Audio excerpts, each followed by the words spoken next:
تاريخ 10 ديسمبر من سنة 2003 وتحديدا الساعة 10:20 مساء. كان في أسرة واللي كانوا بيحتفلوا مع بعض بمناسبة سعيدة حصلت عندهم، وعلشان كده خرجوا وقرروا يتناولوا وجبة العشاء مع بعض في مطعم واللي كان قريب من بيتهم. ولكنهم لما رجعوا للبيت بعد كام ساعة حصلت حاجة في غاية الرعب. الأسرة والمكونة من 4 أفراد، 3 أفراد منهم اتجهوا مباشرة لناحية البيت علشان يدخلوه، وبالصدفة واحد منهم نسي تليفونه في العربية وقرر ان هو يرجع للعربية علشان ياخد تليفونه من هناك. وبمجرد ما يوصل للعربية هيسمع صوت 3 أعيرة نارية، وبمجرد ما يسمع الصوت هيتوجه فورا ناحية البيت وهيتفاجئ بال3 أفراد من أسرته واللي كانوا كلهم واقعين على الأرض. في الوقت ده هيشوف شخص قدامه واللي كان ملثم وكان في ايده مسدس، وكان واضح جدا ان هو اللي أطلق الرصاص على أفراد أسرته. هيبتدي ان هو يهاجمه، ولكن الشخص ده هيطلق عليه عيار ناري وهيرهب فورا من المكان. والسؤال دلوقتي، هل الشخص الملثم ده كان جاي يسرق البيت وتفاجئ برجوع الأسرة للبيت، ولا ان الموضوع أعقد من كده؟ من غير ما ندخل في تفاصيل كتير، يلا بينا نغوص في أعماق قصتنا.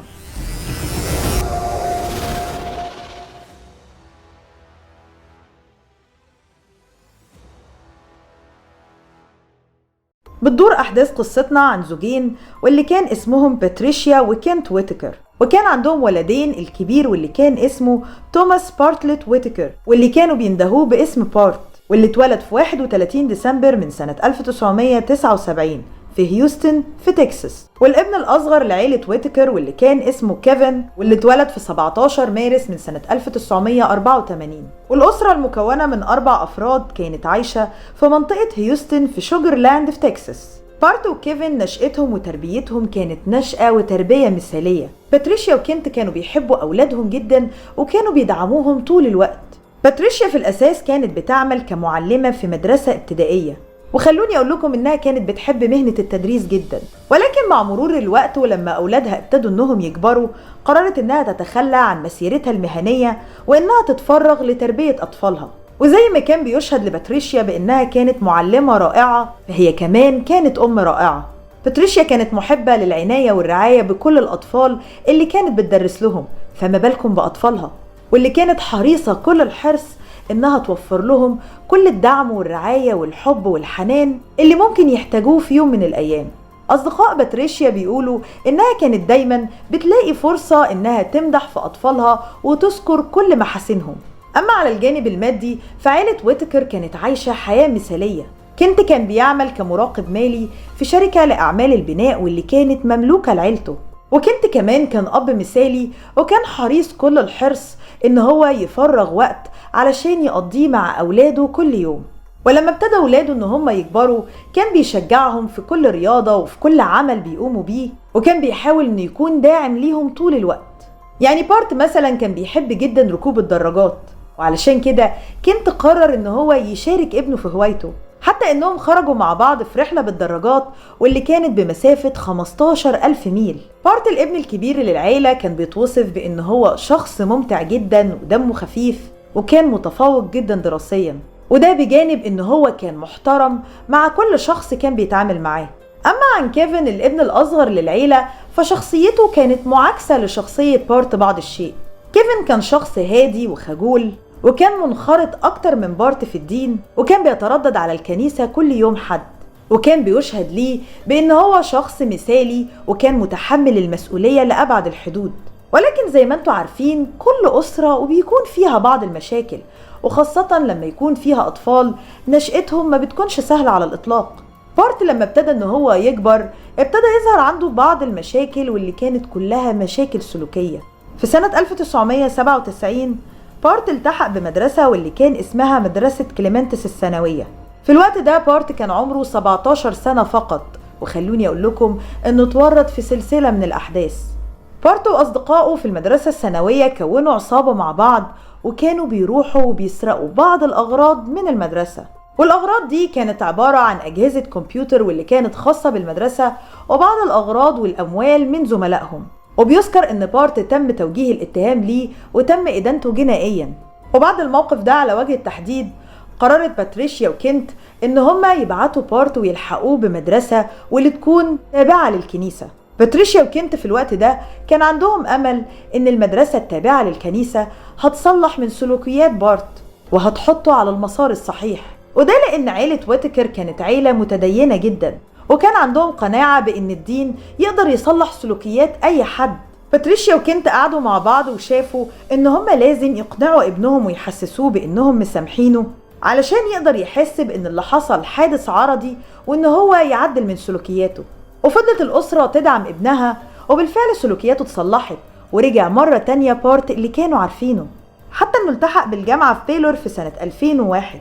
وفي الوقت ده باتريشيا وكنت كانوا فخورين جدا بابنهم، واستمروا في تقديم الحب والدعم ليه طول سنوات دراسته في الجامعة. على الجانب الآخر كيفن هو كمان كان التحق بالمدرسة الثانوية، ولكنه تقدروا تقولوا إن هو أخذ عبرة من أخوه، وكان معتقد ومقتنع بإن الدين هو اللي يقدر يخليه على المسار الصحيح وما يحدش عنه. وفي تاريخ 10 ديسمبر من سنة 2003، ولما كان بارت عمره 24 سنة، راحوا أبلغ أبوه وأمه إن هو انتهى من اختباراته وإن هو في خلال أيام هيتخرج من الجامعة. في الوقت ده بارت كان انتقل من جامعة بيلور لجامعة ولاية سام هيوستن، وطبعا مش قادرة اوصف لكم حجم السعادة اللي ابوه وامه كانوا فيها. كانوا فخورين بيه جدا وسعداء ان هو ما ضيعش مستقبله، وان هو اتخرج من الجامعة، وان افعاله اللي عملها في الماضي كانت عبارة عن طيش شباب. ولكن واحدة من اصدقاء باتريشيا واللي كانت مقربة جدا ليها قالت ان في اليوم اللي بارت بلغ فيه باتريشيا وكنت ان هو هيتخرج، انها تلقت مكالمة من باتريشيا واللي كانت بتقول لها خلالها انها سعيدة جدا بنجاح ابنها وان هو اخيرا هيتخرج، ولكنها عندها احساس داخلي دفين بان في حاجة غلط وان في امر سيء هيحصل. وخلوني اقول لكم ان بكل اسف باتريشيا كان احساسها صحيح واللي هيحصل كارثي. في الوقت ده بارت ابتدى ان هو يتكلم مع ابوه وامه عن خططه في ان هو يحصل على درجة الماجستير وان هو يدرس العدالة الجنائية. والاب واللي كان اسمه كنت اقترح عليهم ان هم يسيبوا الافكار والخطط دلوقتي، وان هم لازم يطلعوا علشان يسهروا ويحتفلوا بتخرج ابنهم من الجامعة. وبالفعل خرجوا هم الاربعة، والاسرة كانت حريصة كل الحرص ان هم يخلقوا البارت جو ويوم عمره ما هيقدر ينساه. حتى ان باتريشيا وكنت اشتروا البارت ساعة رولكس واللي كانت بقيمة $4000، وراحوا تناولوا وجبة العشاء في مطعم واللي كان اسمه بابا دوز سي فود كيتشن، والمطعم ده كان على بعد دقايق معدودة من بيتهم. وفي اليوم ده باتريشيا وكنت كانوا حريصين ان هم يطلبوا كل الاكلات اللي بيحبها ابنهم بارت، حتى انهم طلبوا من العاملين في المطعم انهم يكتبوا كلمة مبروك على الطبق المخصص لبارت. والصور اللي انتوا شايفينها بتبين قد ايه ان اللحظات دي كانت لحظات سعيدة جدا عند اسرة ويتكر، ولكن اللي هم ما يعرفوش ان حياتهم بكل اسف هتنقلب رأسا على عقب في خلال ساعات معدودة. في الوقت اللي رجع فيه عيلة ويتكر للبيت، كيفن وباتريشيا وكنت كانوا ماشيين في اتجاه البيت، وبارت كان نسي تليفونه في العربية وقال لهم ان هو هيرجع علشان يجيبه من هناك. كيفن كان اول شخص دخل البيت، وكانت وراه امه باتريشيا وبعدهم ابوهم كنت. وبعد ثواني معدودة من دخول الاسرة للبيت، كيفن هيتم اطلاق الرصاص عليه في الصدر، وبعد ما وقع كيفن على الارض باتريشيا هي كمان اتصابت، ومن بعدهم كنت، والثلاثه كانوا مصابين في منطقه الصدر. بارت بمجرد ما سمع صوت الثلاث اعيره ناريه قرر ان هو يجري بسرعه في اتجاه البيت، ومجرد ما دخل شاف شخص واللي كان ملثم وكان ماسك في ايده مسدس في الوقت اللي كان افراد اسرته واقعين على الارض. حاول بارت ان هو يهاجم الشخص ده ويخلع القناع من على وشه، ولكن الشخص ده اطلق عليه الرصاص وصابه في منطقة الكتف. وبرغم من اصابة بارت واللي كان بينزف بغزارة، الا انه قرر ان هو يتصل بال 911 علشان يقدر ينقذ افراد اسرته. Carolina 911, stage emergency. I've been shot. Who's been shot? It's my mom and my dad, my brother. Hold on 1 second, sir. Engine 1, all we have one subject right now. Apparently the whole family's been shot. Stand by. Is this Trisha or Kent? This is Bart, the son. Okay, Bart, where is your wound? In the arm, my shoulder. I think I can't reach my arm. Okay, who else has been shot in the house with you? I can't see. Who else was in the house with you? We were walking in the house. My brother and my mom and my dad. Oh God, I can't. I need you to hang on, Bart. I've got help on the way, okay? Do you know who shot you? No. Okay, your neighbors were telling me that he had a mask on. Is that true? No. I think it's dark in here. Okay, do you think he was burglarizing your home, or are you guys having problems with somebody? Oh, God, I don't know. Can't move. How many shots did he fire, Bart? I don't know. Can you tell me anything about him at all? Did he sound black, white, Hispanic, Middle Eastern? Maybe black. I don't know. I couldn't... Okay, when he left, Bart, did he leave out your back door? Yeah, I chased him that way. He let you chase him out towards the back door? Yeah. Okay, Bart, where were you when he shot you? In the living room. Oh. Slow down, okay? They're on the way. Where are you in the house right now? I'm in the living room. You're in the living room? What?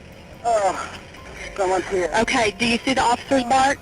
Yeah. Okay, that's the officers coming in. I'm going to go ahead and disconnect with you, okay? منطقة شوجرلاند كانت منطقة بيشهد ليها بأن معدلات الجريمة فيها منخفضة جدا، وعلشان كده المحققين في اسم شرطة شوجرلاند لما وصلهم مكالمة ال 911 بأن في أسرة كاملة تم إطلاق الرصاص عليهم، كانوا متأكدين أن الموضوع هيكون معقد جدا وهيكون وراه سر خطير. أفراد الشرطة وصلوا لبيت واتكر بعد إبلاغ بارت باللي حصل ب10 دقايق بس.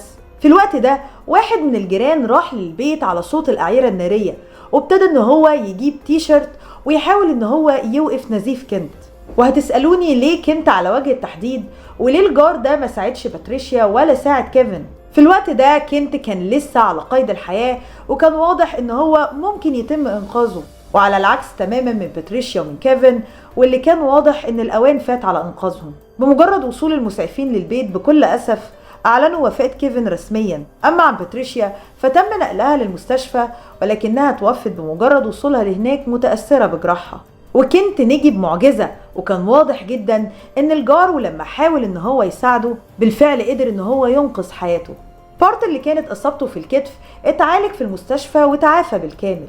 في الوقت ده بارت وكنت هما الاتنين كانوا في نفس المستشفى وكان منتظر منهم ان هما يتكلموا مع المحققين علشان يعرفوهم ايه اللي حصل. كنت لما عرف بالأحداث اللي حصلت كان في قمة الغضب والحزن على فقده لابنه الصغير وعلى زوجته، ولكنه ابتدى ان هو يقول انه اقنع نفسه بان هو مسامح الشخص اللي هاجمهم على كل اللي هو عمله. وهنا المحققين ابتدوا ان هم يشكوا بعض الشيء وابتدوا ان هم يسألوه هل هو عارف الشخص اللي هاجمهم، ولكنه قال لهم ان هو ما يعرفوش تماما، ولكنه اقنع نفسه بان هو مسامحه. ولما هو اقنع نفسه بده حس بان طاقة التسامح كلها غطت جسمه وان كل الغضب والحزن اللي كانوا جواه اتبخروا في الهواء. وخلوني اقول لكم ان الكلمتين دول خلوا ان في بعض الشك يتخلق عند المحققين، لان مفيش حد في موضع زي ده ولا في موقف زي ده هيكون عنده القدرة على التسامح بالسرعة دي، وكمان هو المفروض بيسامح شخص هو ما يعرفوش. اضعف الايمان هيكون عندك فضول تعرف هو عمل كده ليه، او انت عارف من الاساس وما عندكش استعداد ان انت تقلب في الدفاتر القديمة. المهم ان كنت ابتدى ان هو يتكلم مع المحققين ويشرح لهم ايه اللي حصل في ليلة 10 ديسمبر من سنة 2003. كنت بيقول ان هو لما شاف شخص ملثم واللي كان واقف عند مدخل البيت في البداية اعتقد ان هو حد من اصدقاء ولاده وماسك في ايده مسدس مية او اي حاجة علشان يهزر معاهم، ولكنه ابتدى ان هو يستوعب الموقف بالتدريج بمجرد الاطلاق على كيفن ومن بعدها الاطلاق على باتريشيا.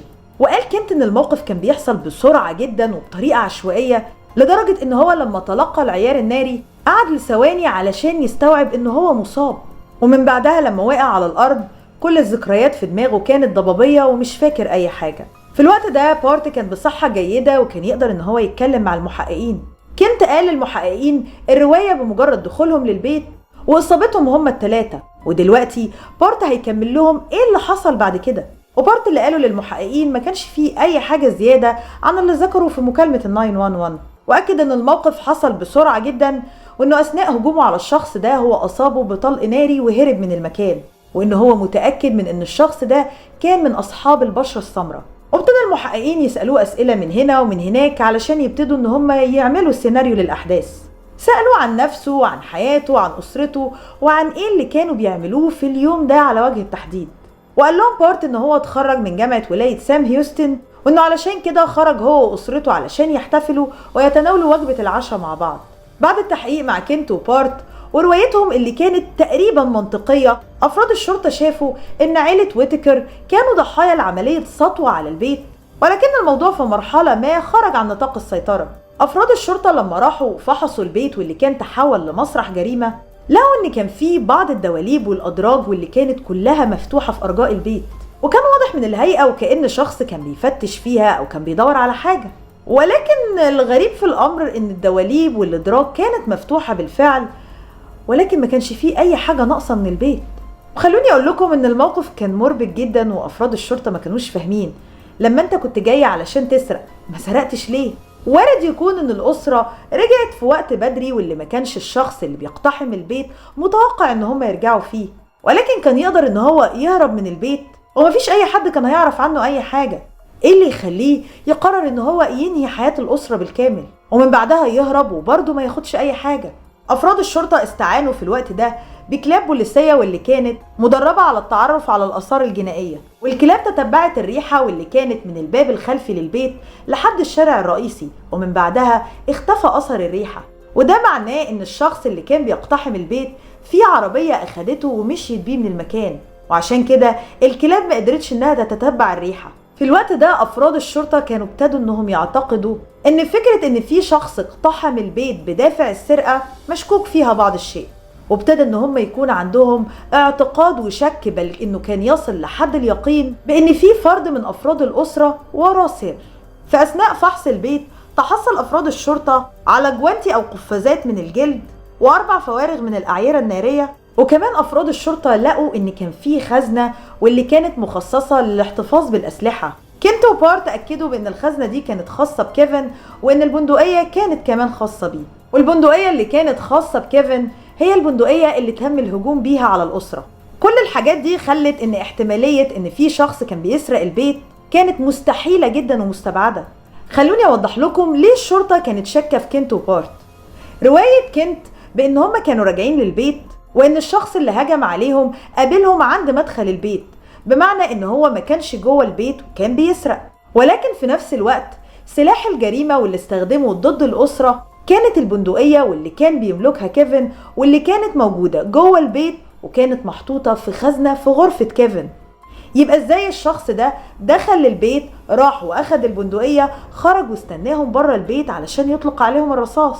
واضح جدا ان الموضوع مدبر وفي ورائنا. وكمان الإصابات اللي تعرض ليها أفراد الأسرة كان واضح جدا إنها إصابات متعمدة، زي ما قلت لكم إن كيفن وكنت وباتريشيا كانت إصاباتهم في الصدر، وبارت الإصابة اللي كانت في كتفه بس لأن الشخص ده كان مستعجل وعايز يهرب. الشخص ده كان متعمد إن هو ينهي حياة الأسرة بالكامل، وأفراد الشرطة كانوا متأكدين من ده، وعلشان كده قرر أفراد الشرطة إن هم يبحثوا في تاريخ الأسرة لأنهم متأكدين إن هم بكده هيحلوا اللغز. وخلوني اقول لكم ان مفيش عيلة خالية من الاسرار، وافراد الشرطة هيبتدوا ان هم يكشفوا عن اسرار عيلة واتكر سر. بارت اثناء التحقيق معاه في المستشفى قال لافراد الشرطة ان هم خرجوا هو واسرته علشان يحتفلوا مع بعض ويتناولوا وجبة العشاء بسبب ان هو اتخرج من الجامعة. ولكن اللي اكتشفوا افراد الشرطة ان بارت ما كانش اتخرج من جامعة ولاية سان هيوستن، ولكن مش دي الحاجة الوحيدة اللي كذب فيها. بارت من الأساس ما التحقش بالجامعة، وكان بيختلق القصص والأكاذيب وبيقولها لأسرته. بارت مش بس كذب على أسرته في إن هو ما التحقش بالجامعة، بل إنه راح وقال لهم إن هو كمان اتخرج وكان قاعد بيحط خطط في إن هو يحصل على درجة الماجستير. وأنا مش عارفة الحقيقة اللي بيكذب بالطريقة دي ما بيبقاش عامل حساب إن كذبته هتتكشف.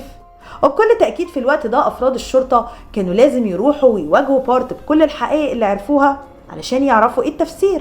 وقال لهم بارت ان هو بالفعل التحق بجامعة بيلور، ولكنه كان بيتخطى كل الفصول الدراسية بتاعته، حتى ان هو في فترة قرر ان هو يتخلى عن الدراسة وان هو ما يرجعش للجامعة مرة تانية.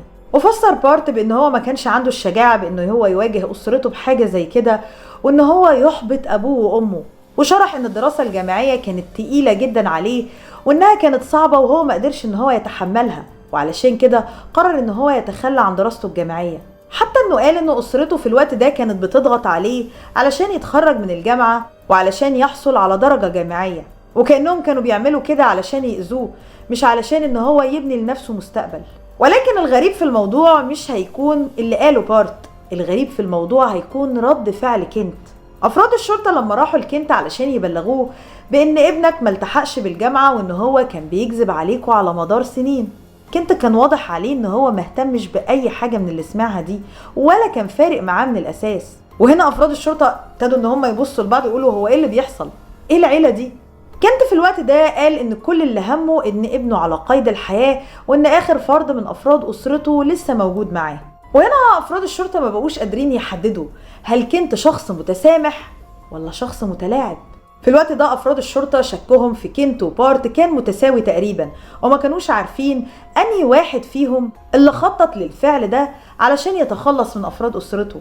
ولكن بعد 5 ايام من الواقعة مركز الشرطة في شوجرلاند تكساس هيوصل له معلومات في غاية الأهمية. في تاريخ 15 ديسمبر من سنة 2003 وتحديدا الساعة 11:30 صباحا تم إبلاغ المحقق المسؤول عن القضية بأن في شخص في مركز الشرطة واللي كان حابب أن هو يتقابل بيه. ولما خرج المحقق لقى أن في شاب مستنيه وابتدى أن هو يعرف عن نفسه. الشاب ده كان اسمه آدم هيب وكان بيعمل كموظف في واحد من البنوك في دالاس. وبدون أي مقدمات ولا أي لف ودوران آدم بلغ المحقق بأن هو متأكد من أن بارت متورط في إطلاق الرصاص على أسرته. وابتدى آدم أن هو يشرح وقال أن هو صديق لبارت من أيام المرحلة الثانوية، حتى أنه بلغ المحقق أن بارت بيحط خطة للتخلص من أسرته من 4 سنين فاتوا. وقال آدم أنه في سنة 2000 بارت طلب منه أنه هو يساعده في التخلص من أسرته، وأكد أن هما اتكلموا بالفعل عن الموضوع وآدم كان هيساعده في الموضوع ده، ولكن الموضوع ما تخطاش مرحلة الكلام وان هو ما عملش اي حاجة معاه. ولكنه قال ان بارت في مرة رسم ليه خطة على ورق للتخلص من ابوه وامه واخوه كيفن. وابتدى آدم ان هو يرسم الخطة اللي بارت رسمها قدامه من 4 سنين فاتوا. والصدمة اللي صابت المحقق في الوقت ده ان اللي رسمه آدم متطابق تطابق غير عادي مع الواقعة اللي حصلت من 5 ايام. والسؤال دلوقتي، ليه بارت هيكون عاوز ان هو يتخلص من اسرته، وحتى ان هو عايز ده مش دلوقتي علشان مثلا انه يتستر على انه ملتحقش بالجامعة، هو عايز ينفذ ده من 4 سنين فاتوا من قبل موضوع الجامعة من الاساس، حتى انه كان بيعمل ده من ايام المرحلة الثانوية. ايه الدافع اللي بيخليه يفكر ويخطط لكل ده؟ وبدون اي تفكير ولا اي حيرة، السبب هو الاقدم والابرز والاكثر تكرارا في كل القضايا اللي غطيناها قبل كده، وهو الفلوس. زي ما قلت لكم في البداية ان كنت كان بيعمل كمراقب مالي في شركة مملوكة لعيلته، وان حصة كنت كانت في شركة البناء دي كانت بتقدر $1.5 مليون. وعلشان بارت يقدر يتحصل على المبلغ كامل متكامل بدون ما اي حد يشاركه فيه، كان لازم ان هو يتخلص من افراد اسرته بالكامل، حتى ان هو يتخلص من اخوه الصغير كيفن.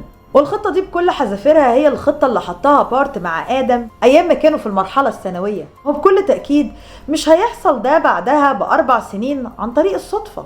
ولكن واحد من أفراد الشرطة افترض إن وارد إن آدم ده يكون عمل كل ده، وإن بارت ما يكونش ليه أي علاقة بالموضوع، وإن آدم بيورط بارت علشان يخلص نفسه من الموضوع ومحدش يوجه له أي اتهام. وعلشان كده طلبوا من آدم إن هو يقول لهم تحديدا في يوم الواقعة في وقت الواقعة هو كان موجود فين. وآدم في الوقت ده اتثبت إن هو كان في مكان، وكان في ناس بتشهد بإن هو كان في المكان ده، وإن المكان ده كان بعيد تماما عن بيت عيلة واتكر. وعشان كده تم استبعاد تورط آدم في القصة كلها، وكان المشتبه فيه الوحيد هو بارت. وفي تاريخ 16 ديسمبر من سنة 2003 وبعد أقل من أسبوع واحد من اللي حصل لعيلة واتكر، اتجمع أكتر من 1000 فرد من أفراد المجتمع، واللي قرروا إن هم يعملوا وقفة حداد على فقدان كيفن وباتريشيا. في الوقت ده أفراد الشرطة ما صرحوش أبدا لأي حد ولا حتى الكنت من إن بارت وارد إن هو يكون اللي عمل كل ده وإن هو مشتبه فيه. وخلوني أأكد عليكم إن في الوقت ده كنت كان عقله مستحيل إن هو يستوعب من الأساس إن بارت ممكن يكون متورط في أي حاجة، وعلشان كده أفراد الشرطة اختاروا إن هم ما يبلغوهوش بأي شيء. أفراد الشرطة فكروا إن هم يجيبوا بارت لمركز الشرطة ويبتدوا إن هم يتكلموا معاه. في الوقت ده بارت كان معتقد إن هو رايح مركز الشرطة بس علشان يقول لهم الأحداث اللي حصلت في يوم الواقعة، ورايح بقى علشان يساعدهم في حل القضية وفندي، وما عندوش أي فكرة في إنهم كانوا شاكين فيه. ولكن بعد القعدة دي على وجه التحديد الشك هيتحول ليقين. القصة اللي كان بيحكيها بارت ما كانتش مقنعة بالمرة. قاعد يقول لهم اعتقد ان حصل كده، افتكر ان حصل كده، وما كانش بيقول جملة واحدة. وحتى ان اقواله عن الذكريات اللي كان بيذكرها عن يوم الواقعة كانت كلها متضاربة. وعلشان المحققين يتأكدوا اكتر قرروا ان هم يسألوه السؤال اكتر من مرة، ولكن على فترات متباعدة، وكل مرة بارت كان بيرد على أسئلتهم بروايات مختلفة عن المرات اللي قبلها، وده أكبر دليل على إنه بيكذب. ولكن زي ما انتوا عارفين الشرطة ولا تقدر تقبض على بارت بسبب إن هو أقواله متضاربة، ولا حتى إن هم يقبضوا عليه بالكلام اللي قاله لهم آدم. بمعنى أصح إن مفيش ضده أي دليل مادي قوي يقدروا من خلاله إن هو يوجهوا له الاتهام. ولكن واحد من أفراد الشرطة فكر شوية كده وقال لهم لو هو كان بيدور على حد علشان يساعده في تنفيذ خطته في سنة 2000 واللي كان آدم، بالتأكيد المرة دي لما نفذ الخطة بالفعل هو دور على حد يساعده. وزي ما ذكرت لكم في البداية إن بارت كان مع أسرته بيتناولوا وجبة العشاء، وإن هو كان بره البيت وقت ما حصل الهجوم عليهم جوه البيت. مفيش أي مجال للشك إن في شخص تاني متورط معاه في اللي عمله. وعلشان كده بدأ أفراد الشرطة إن هم يدوروا عن أصدقاء بارت المقربين. وبعد فترة قصيرة جدا من البحث صادف أفراد الشرطة اسمين واللي كانوا أصدقاء مقربين جدا من بارت، وهم كريس براشير وستيفن شامبين. كريس وستيفن كانوا بيعملوا في نادي بونتواتر كانتري كلوب، واللي كان بيعمل فيه بارت في الوقت اللي كان بيكذب فيه على أسرته وبيقول لهم إن هو في الجامعة. بارت وكريس على وجه التحديد كانوا شركاء في السكن وكانوا عايشين مع بعض في شقة واحدة، وستيفن كان بيعيش في مكان واللي كان قريب جدا منهم. وبسبب العلاقة الوطيدة اللي كانت ما بين بارت وما بين كريس وستيفن قرر أفراد الشرطة إن هم يستدعوهم ويتكلموا معاهم شوية. بادئ ذي بدء بمجرد ما كريس وستيفن راحوا لمركز الشرطة تم أخذ عينات منهم واللي كانت عينة من الDNA، وتم إرسالها للمعمل علشان تتحلل، وبعد كده هيطبقوها بالأدلة واللي لقوها جوه البيت، واللي بكل تأكيد الجاني هيكون سايب الDNA بتاعه عليها. فاكرين الكلاب البوليسية اللي جابوها جوه البيت واللي حددت ان الجاني خرج من الباب الخلفي للبيت على الشارع الرئيسي ومن بعدها أثر الريحة اختفى؟ الكلاب دي اتعرفت على ريحة كريس. مفيش أي مجال للشك إن كريس هو اللي عمل كل ده، وإن هو كان الشخص الملثم اللي أطلق الرصاص على العيلة. وبكل تأكيد بمجرد ما واجهوا أفراد الشرطة أنكر كل حاجة. وهنا أفراد الشرطة هيفكروا إزاي إن هم يوقعوا بارت علشان يعترف بنفسه ويكون معاهم دليل مادي يقدموه من خلاله للمحاكمة. وهنا قرروا إن هم يستعينوا بآدم الشخص اللي هو خطط لقتل أبوه وأمه وأخوه قبل كده معاه في سنة 2000. خطة الشرطة إن آدم يتصل ببارت ويحاول إن هو يعرف منه أي معلومات عن الخطة اللي حطها هو وكريس وستيفن، وبكل تأكيد المكالمة دي هتكون مسجلة. وفي المقابل آدم هيوقع على وثيقة بعدم المقاضاة على تأمره لإنهاء حياة عائلة واتكر في سنة 2000. وبالتأكيد آدم ما كانش عايز يورط نفسه في أي مشاكل، وعلشان كده وافق على خطة الشرطة واتصل بالفعل ببارت. آدم قال لبارت في خلال المكالمة إن مركز الشرطة في شوجرلاند اتصل بيه وطلبوا منه إن هم يحققوا معاه في الواقعة. وتقدروا تقولوا إن خطة الشرطة ما نجحتش قوي بإن آدم ياخد من بارت أي اعترافات ويورط نفسه هو وكريس وستيفن. ولكن بارت عمل حاجة في خلال المكالمة واللي كانت مسجلة، بإن هو عرض على آدم إن هو هيديله مبلغ $20,000 مقابل إن هو يروح لمركز الشرطة ويكذب عليهم في خلال التحقيق، وقال له إن هو هيرسله المبلغ ده عن طريق البريد. وفي الوقت ده بكل تأكيد أفراد الشرطة كانوا بيراقبوا صندوق البريد الخاص بآدم. وفي تاريخ 1 أبريل من سنة 2004 صندوق البريد الخاص بآدم وصل فيه ظرف واللي كان بيحتوي على مبلغ $20,000، والظرف ده كان عنوان الراسل كان مكتوب عليه. والعنوان كان عنوان مين؟ بكل تأكيد كان عنوان بارت. المبلغ اللي أرسله بارت لآدم ما يورطوش بصورة مباشرة في واقعة إنهاء حياة أسرته، إنما المشكلة كلها في إن بارت راح بعت فلوس لشخص المفروض إن الشرطة هتستجوبه. هيكون بيبعت له الفلوس دي ليه؟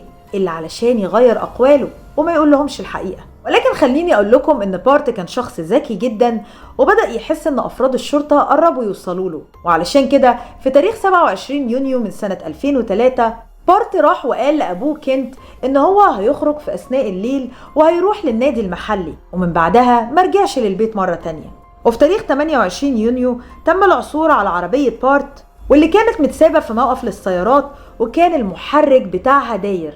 وهنا المحققين تأكدوا من إن بارت عرف إن الشرطة قربت توصل له وقرر إن هو يهرب. وعلى مدار سنة كاملة من البحث عن بارت المحققين في الوقت ده كانوا قربوا يفقدوا الأمل في العثور عليه مرة تانية. وفي تاريخ 25 أغسطس من سنة 2005 ستيفن شامبين قرر إن هو يروح لمركز الشرطة ويعترف لهم بكل حاجة، حرفيا بكل حاجة. ستيفن قال إن بارت وعدهم بإن هو هيديهم حصة من ميراثه في عيلته في حالة إن هما الاتنين قرروا إن هما يساعدوه في التخلص منهم. وابتدى ستيفن يقول لأفراد الشرطة إن الشخص اللي أطلق الرصاص على الأسرة هو كريس، وإنهم بالفعل هربوا من المكان بعربية، وإن بعد ما أنهوا كل حاجة راح هو وكريس لبحيرة كونرو وراحوا تخلصوا هناك من كل الأدلة، حتى إن ستيفن أخد الشرطة للمكان اللي تخلصوا فيه من كل حاجة. ولما بحثوا هناك قدروا إن هم يتحصلوا على كل شيء. أفراد الشرطة عثروا على 2 تليفون محمول وأزميل واللي تم استخدامه لكسر خزنة البندقية. وبكل تأكيد بعد اعترافات ستيفن تم القبض عليهم وتوجيه الاتهام ليهم بالتخطيط والتورط في إنهاء حياة عيلة واتكر، ولكن ما كانش ينفع ان يتم محاكمتهم الا لما يتم العثور على بارت في البدايه. وفي تاريخ 7 سبتمبر من سنه 2005 اتصل شخص بمركز شرطه شوجرلاند واللي كان اسمه رودي ريوس. رودي كان بيبلغ في مركز الشرطه ان هو عارف ومتاكد من مكان بارت، ووضح رودي ان هو ساعد بارت في الهروب مقابل $3000، وقال ان هو خده ووصله لمنطقه سيرالدو، وبارت هناك طلع لنفسه هوية مزيفة واللي انتحل فيها شخصية رودي ريوس. وبعد كده انتقل بارت لمنطقة مونتري وبدأ ان هو ينشئ لنفسه حياة جديدة. في الوقت ده بارت ارتبط ببنته واللي كان اسمها سيندي لو، وعلاقة بارت وسيندي استمرت لمدة سنة كاملة. وكان بارت في الوقت ده مقرب جدا من عيلة ساندي لدرجة ان ابوها كان بيعتبره زي ابنه بالظبط. وتقدروا تقولوا ان بارت كذب عليهم في كل حاجة قالها عن حياته السابقة، عن المكان اللي جاي منه وعن ايه اللي حصل له وعن سبب العيار الناري اللي كان في كتفه. بارت قال لعائلة سيندي لو ان هو كان جندي منضم للجيش، وان هو في معركة من المعارك اللي مات فيها كل الفريق بتاعه هو قدر ان هو ينجى من الحادث ولكنه اتصاب في كتفه، وانه لما شاف الموت حواليه في كل مكان قرر ان هو يسيب الجيش وان هو مش عايز يستمر في الحياة دي اكتر من كده. وطبعا الرواية دي خلت عيلة سيندي لو يستقبلوا بارت في حياتهم استقبال الفاتحين. الراجل بطل ومصاب في الحرب بكل تأكيد هينال احترامهم وحبهم. وبأكد عليكم ان عيلة سيندي لو وسيندي لو نفسها كانوا عارفين بارت باسم رودي ريوس، ولكن رودي ريوس الحقيقي قرر ان هو يقل مع بارت وراح لمركز الشرطة وابتدى ان هو يبلغ عنه وقال لهم على كل حاجة وان بارت منتحل شخصيته. مركز الشرطة لما جاله المعلومات دي فورا راحوا للمكان اللي كان موجود فيه بارت وتم اعتقاله هناك. ابو سيندي لو لما تم القبض على بارت كان في حالة من الصدمة وكان مش مصدق ان هو عاش سنة كاملة مع شخص واللي كان بيحبه من كل قلبه ولكنه كان بيكذب عليه في كل حرف.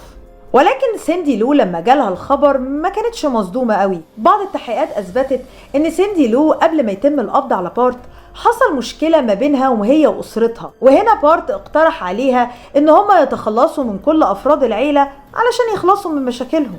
في الوقت اللي اتقبض على بارت فيه ما كانش فيه اي حاجة يقدر يعملها اي دفاع عنه. القضية والادلة ضده كانت قوية جدا ومفيش اي طريق ولا اي شكل من الاشكال يقدروا من خلاله يثبتوا ان هو بريء.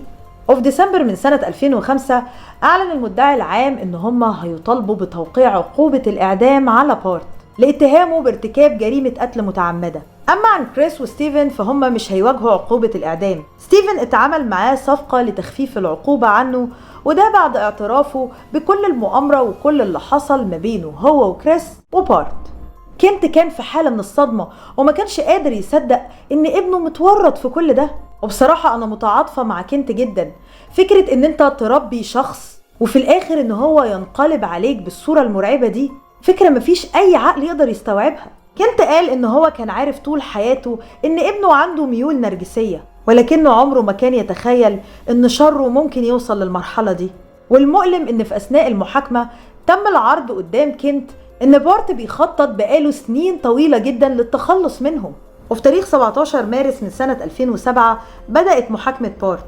المحاكمة اتعرض فيها كل الأدلة وتحليل اللي حصل يوم الواقعة، واتسمع فيها شهادات لكل الشهود واللي كلها كانت بتثبت ان بارت متورط في كل حاجة وان هو اللي خطط لكل شيء.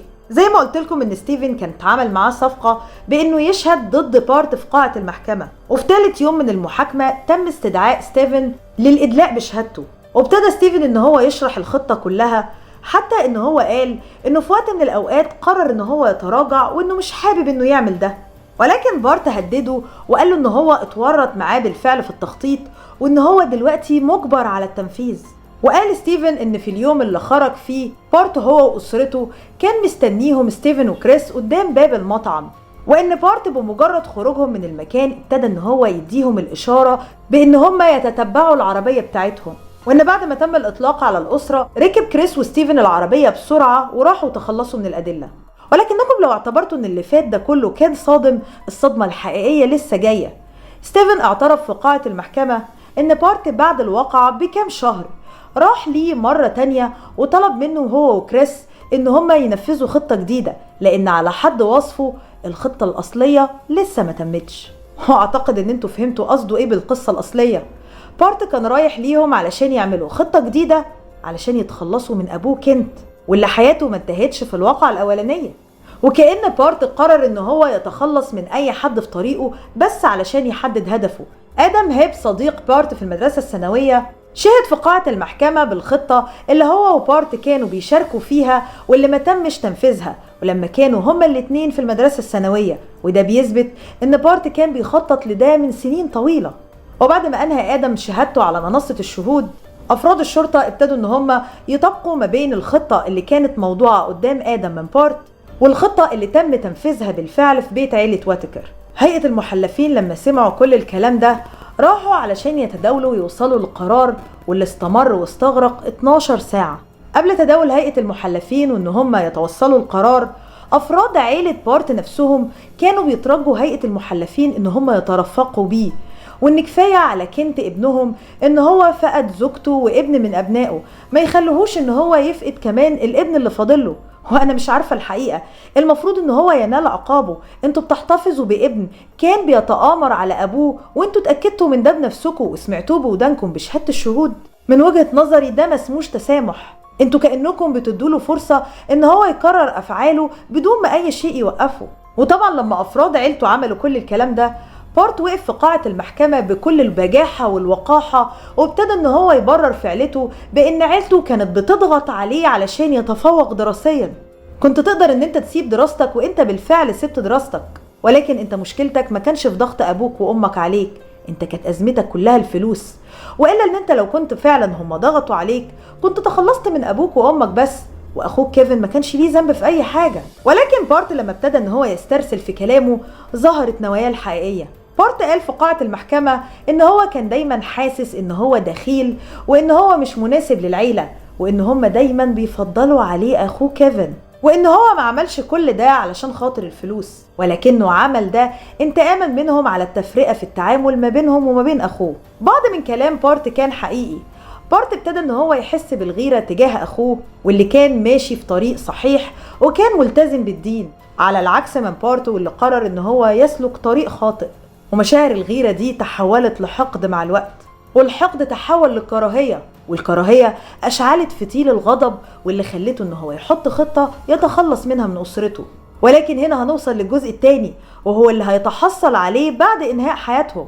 بارت كان حابب إن هو يتخلص منهم، وبكده مفيش أي حد هيقوله أنت صح ولا أنت غلط، وفي نفس الوقت ياخد كل الفلوس ليه، وبكده يبقى حقق المعادلة، ساب دراسته، تخلص من أسرته، وتحصل على ثروة. وفي مارس من سنة 2007 وبعد مداولة هيئة المحلفين مع بعض طلعوا بالقرار واللي كان بالحكم بالإعدام على بارت تم إيداعه في وحدة بولونسكي في ليفينغستون في تكساس، وفي الوقت ده كان في انتظار تنفيذ حكم الإعدام عليه. في الوقت ده كنت أبو بارت كان بيدافع عنه بكل طاقته، وكان بيحاول إن هو يخلصه من عقوبة الإعدام، حتى إن كنت حاول إن هو يستأنف الحكم ضد ابنه أكتر من مرة ولكنه فشل في كل مرة. كنت كان بيزور ابنه طول الوقت في السجن وكان بيقضي معاه وقت، حتى أن علاقتهم ببعض توطدت وتحولوا لأصدقاء مقربين. علاقتهم كانت أحسن بكتير مما كانت عليه قبل كده. ولو بتسأله كنت جايب منين طاقة التسامح دي، كنت كان بيقول إن إعدام بارت مش هيرجع باتريشيا وكيفن، وإن هو الشخص الوحيد اللي هيتأذي من إعدام ابنه اللي فاضله. حتى إن بارت حاول إن هو يقدم استئناف بتوقيع السجن مدى الحياة بدون أي إمكانية للإفراج المشروط عن بارت، ولكن كل محاولاته كانت بتفشل في كل مرة. وفي تاريخ 1 نوفمبر من سنة 2017 تم توقيع وثيقة واللي بيتحدد فيها الميعاد المقرر لتنفيذ عقوبة الإعدام على بارت، واللي كان مقرر فيها بأن هيتم إعدامه عن طريق الحقن في تاريخ 22 فبراير من سنة 2018. كل اللي كانوا موجودين في السجن مع بارت كانوا بيشهدوا له بأن هم شافوا التغيير اللي طرأ على حياته وشخصيته مع مر السنين، حتى أنه هو في الوقت اللي كان منتظر فيه تنفيذ عقوبة الإعدام عليه تحصل على درجة البكالوريوس والماجستير. كنت قبل الميعاد المحدد لتنفيذ حكم الإعدام على ابنه ظهر في وسائل الإعلام وابتدى إن هو يترجى العامة في إن هم يمنحوا لابنه الحياة وإن هم ما ياخدوش آخر أمل ليه. وفي اليوم المحدد لإعدام بارت في الوقت ده كان بيتحضر علشان يشوف ابنه لآخر مرة ويودعه، حتى إن بارت تحصل على وجبته الأخيرة وكان بيستعد علشان يتم تنفيذ عقوبة الإعدام عليه. وقبل تنفيذ الحكم ب30 دقيقة جريج أبوت واللي كان حاكم ولاية تكساس أصدر قرار بالعفو عن بارت، واللي كان من خلاله هيتوقع عليه بدلا من حكم الإعدام الحكم بالسجن مدى الحياة مع عدم وجود أي إمكانية للإفراج المشروط عنه. حاكم تكساس قال إن هو أصدر القرار بناء على أسباب إنسانية، وأصدر بيان واللي قال فيه السيد ويتكر هو أب واللي نجي من محاولة اغتيال، وإن هو صمم وصرح بأن هو هيكون ضحية مرة تانية لو تم إعدام ابنه واللي بيكون آخر فرد من أفراد أسرته. بكل تأكيد بارت عمره ما هيطلع من السجن وعمره ما هيختلط بالحياة العادية بعد كده، ولكن على الأقل كنت متأكد إن ابنه مش هيواجه عقوبة الإعدام. أنا عارفة إن أنا في كل قصة بقول وجهة نظري، ولكن ممكن وجهة نظري في المرة دي على وجه التحديد ما تعجبش البعض. أنا مش مقتنعة تماما من إن بارت اتغير وإن بارت السجن علمه ورباه، لأن هو قبل كده أقنع أبوه وأمه إن المدرسة التابعة للكنيسة علمته وربته. إيه اللي يمنعه من إن هو يكون بيكذب مرة تانية؟ أنا مش ضد الأب في مشاعره بإن هو أب ومش عايز يفقد ولاده كلهم دفعة واحدة، ولكن لو الأمر كان بإيدي هكون حريصة كل الحرص من إن بارت ينال عقابه. وفي الأول وفي الآخر هرجع وأقول لكم أنا مش في موضع كنت علشان إن أنا أقدر أحكم هو شايف إيه من مكانه، ولا هقدر إن أنا أحس بالمشاعر اللي جواه. بكل تأكيد كنت متأكد إن ابنه غلط وغلطه لا يغتفر، ولكن طاقة التسامح اللي كانت جواه كانت أكبر من كل شيء. وبكده نكون وصلنا لنهاية قصتنا. بشكركم جدا على المشاهدة. لو عجبتكم القصة ما تنسوش تعملوا لي لايك واكتبوا لي في الكومنتات هل في رأيكم إن بارت اللي عمله ده كان بدافع الغيرة من أخوه، وإنه بالفعل أبوه وأمه كانوا بيفرقوا في التعامل ما بينهم، ولا إنه هو شخص غيور في الأساس وما بيحبش إلا نفسه وعمل كل ده علشان خاطر الفلوس؟ ولو أول مرة بتشوفوا القناة ما تنسوش تعملوا سبسكرايب وتفعلوا الجرس علشان يوصلكم كل جديد، وتستنوني كل يوم حد وخميس وقصة جديدة. سلام.